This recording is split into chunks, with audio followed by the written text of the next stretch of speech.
Changing your phone number on a Shopify account is a straightforward process. Follow these steps to update your contact information quickly. Step 1. Log into your Shopify account. Visit the Shopify website and log in using your credentials. Make sure you have access to the account you want to modify. Step 2. Access account settings. Once logged in, navigate to the bottom left corner of the dashboard and click on Settings. This will take you to the Settings menu where you can manage your account details.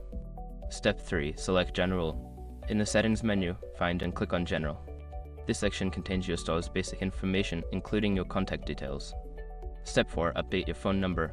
Look for the Store Contact Information section. Here, you will see your current phone number.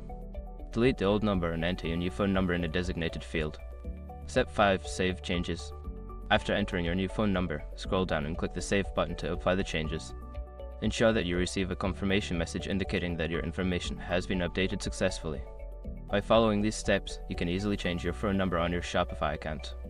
If you encounter any issues, consider reaching out to Shopify support for further assistance.